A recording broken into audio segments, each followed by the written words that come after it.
Assalamualaikum warahmatullahi wabarakatuh. Halo Kalijaga Muda, selamat datang di podcast Pojok Tarbiyah, berbagi dan menginspirasi.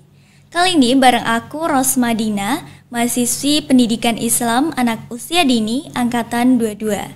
Hari ini spesial episode, kita akan membahas tentang kepemimpinan muda. Dan tentunya kita sudah mengundang narasumber dari Ketua HMPS Prodi Pendidikan Agama Islam. Ada Mbak Umu dari angkatan 2021. Selamat pagi Mbak Umu. Selamat pagi Mbak Rosma. Ya, selamat pagi. Gimana nih kabarnya? Alhamdulillah sehat. Alhamdulillah. Semoga selalu diberikan kesehatan dan kelancaran dalam segala urusannya ya Mbak ya. Sebelum kita ngobrol lebih jauh tentang kepemimpinan muda nih, boleh banget Mbak Umu perkenalkan diri ke Kalijaga Muda. Halo, perkenalkan nama lengkap saya Umu Salamah S. Sultun dari Program Studi Pendidikan Agama Islam Angkatan 2021. Oke, Mbak Umu ini dari Angkatan 2021. Boleh banget teman-teman Kalijaga Muda yang mau sapa Mbak Umu bisa banget sapa di kolom komentar ya. Oke, ngomong-ngomong tentang kepemimpinan muda nih ya, boleh dong Mbak diceritain gimana sih pengalaman pertama Mbak Umu menjadi ketua HMPS? Oke ya, terkait untuk pengalaman mungkin banyak ya, karena sudah berapa bulan ini memimpin di HMPS PAI. Mungkin salah satu pengalaman yang menurut saya paling besar yang saya hadapi ataupun yang saya rasakan yakni adanya tantangan. Jadi kenapa saya bisa sebutkan tantangan? Karena ini merupakan awal menjadi saya sebagai seorang pemimpin di HMPS PAI di tahun 2023 ini. Karena di masa sebelumnya saya tidak terjun langsung sebagai pengurus dari HMPS PAI. Sehingga pada saat tahun ini saya terpilih menjadi Ketua Himpunan Mahasiswa Program Studi, itu merupakan salah satu tantangan terbesar saya, yang mana saya harusnya mampu untuk mengayomi teman-teman pengurus ataupun anggota saya untuk bisa mencapai visi misi yang sudah kami acungkan pada satu periode kepengurusan. Dan lebih tantangannya lagi ya Mbak, itu terkait dengan seluruh anggota kepengurusan HMPS saya, termasuk saya sama wakil ketua saya, itu memang murni belum menjadi pengurus HMPS pada tahun lalu. Sehingga pure tahun ini seharusnya kita memang mampu untuk bisa menyesuaikan diri dengan tugas yang kita embankan, seperti itu. Wah, jadi baru pertama kali ya Mbak ya menjadi ketua HMPS. Wah, keren banget nih. Pasti banyak pengalaman yang dirasakan pertama kali oleh Mbak Umu dan juga wakilnya ya. Wah, keren banget. Mbak Umu ini kan angkatan 2021, berarti sekarang semester 4 ya? Wah, makin sibuk dengan tugas dan juga kesibukan lainnya ya pastinya. Nah, boleh diceritain dong gimana sih cara manajemen waktu antara tugas kuliah dan juga tugas HMPS? Wah, kalau untuk manajemen ya bagaimana kita mampu untuk menyelesaikan ataupun menyesuaikan yang mana dari tanggung jawab akademik, perkuliahan, kemudian HMPS, kemudian organisasi-organisasi luar serta UKM. Nah, mungkin cara yang saya lakukan adalah membuat planning ataupun perencanaan. Semisal tugas-tugas saya dari perkuliahan saya pilahkan, kemudian dari HMPS tugas-tugas apa yang perlu saya selesaikan ataupun organisasi-organisasi luar. Sehingga di saat hari-hari yang kosong itu saya mampu untuk menyelesaikan yang mana harus diselesaikan. Jadi sudah ada targetnya nih. Minggu ini saya harus selesaikan masalah perkuliahan ataupun tugas kuliah. Berarti minggu ini harus selesai. Sehingga di jadwal berikutnya ataupun hari berikutnya saya mampu untuk menyelesaikan tugas-tugas yang lain, semisal HMPS ataupun organisasi yang lain luar gitu.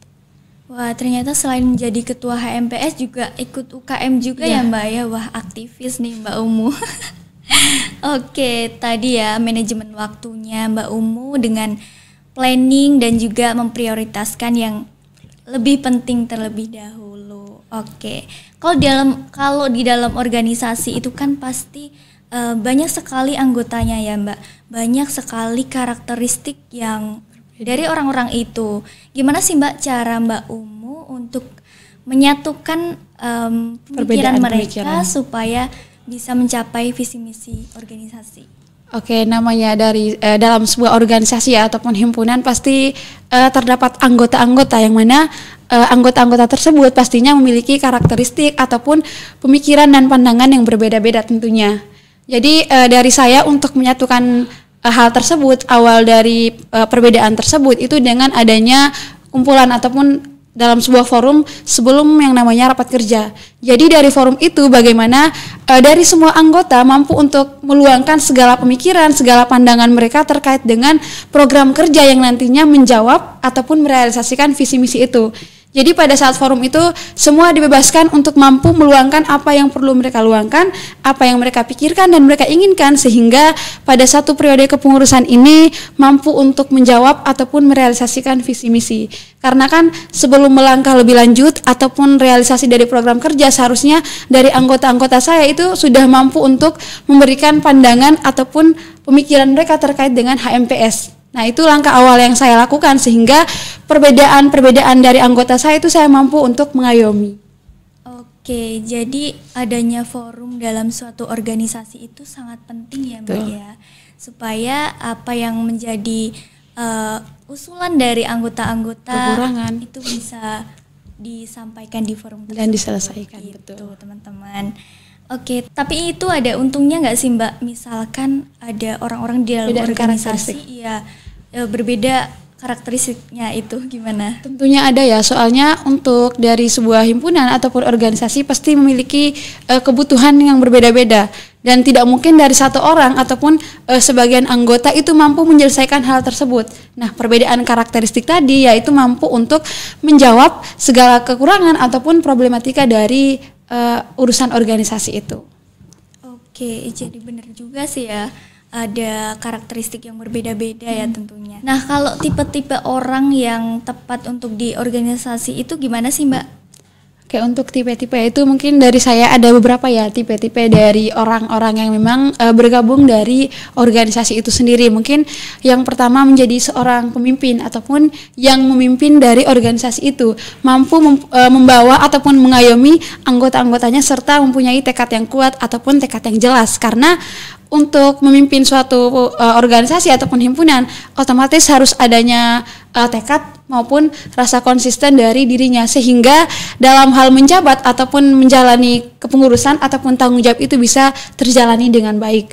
Kemudian pada tipe yang kedua itu yakni mempunyai konsisten yang besar juga untuk mampu merealisasikan visi misi yang sudah kita canangkan pada satu periode kepengurusan. Nah, orang-orang seperti ini yang nantinya bisa saja kita simpan ataupun kita letakkan pada posisi-posisi strategis ataupun yang penting, semisal pada posisi BPH. Nah, ini yang mampu mengayomi ketua HMPS ataupun ketua umum untuk bisa merealisasikan visi misi.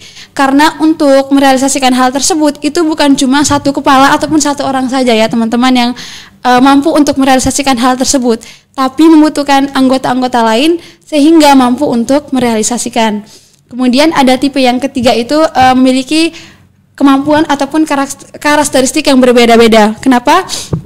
Karena orang-orang yang pada masuk poin ini yang nantinya akan diletakkan pada masing-masing departemen. Salah satu contohnya itu Departemen Jaringan dan Komunikasi. Nah, ketika anggota yang masuk pada departemen ini seharusnya setidaknya memiliki kemampuan pada bidang media sehingga mampu mengelola media dari HMPS PAI itu sendiri. Oke, jadi ada beberapa tipe ya yang yang ideal di organisasi. Ada tipe pemimpin, tipe merealisasikan visi misi dan juga yang memiliki karakteristik yang berbeda-beda yang nantinya ditempatkan di departemen ya. Betul. Wah, keren banget ya ternyata. Sebelum kita tutup nih, boleh banget Mbak Umu menyampaikan pesan untuk Kalijaga Muda. Baik, sebelumnya saya juga ucapkan terima kasih dulu ya kepada Mbak Rosma yang sudah menjadi host pada acara kali ini ya. Halo Kalijaga Muda, saya sedikit berpesan kepada teman-teman Kalijaga Muda untuk saat ini selagi teman-teman masih mempunyai kesempatan, masih mempunyai kemampuan yang baik, gunakanlah dengan sebaik-baik mungkin. Karena jalan menuju untuk kesuksesan ataupun jalan pada kebaikan itu pasti adanya kemudahan dan tergantung dari niat dan tekad dari teman-teman. Dan segala hal yang diciptakan oleh Tuhan, oleh Allah Subhanahu wa Ta'ala pasti mempunyai kemampuan yang berbeda-beda dan pastinya ada manfaat. Tentu saja debu saja mempunyai manfaat untuk orang-orang yang bertayamum. Apalagi kita sebagai Kalijaga Muda yang mempunyai kemampuan, yang mempunyai kecerdasan, pastilah mampu untuk merealisasikan hal-hal yang baik. Wah, keren banget ya pesan dari Mbak Umu ini. Oke, mungkin kita cukupkan episode kita kali ini. Sampai jumpa di episode selanjutnya. Jangan lupa untuk like, komen, dan subscribe video ini. Sampai jumpa di episode selanjutnya. Wassalamualaikum warahmatullahi wabarakatuh. Dah.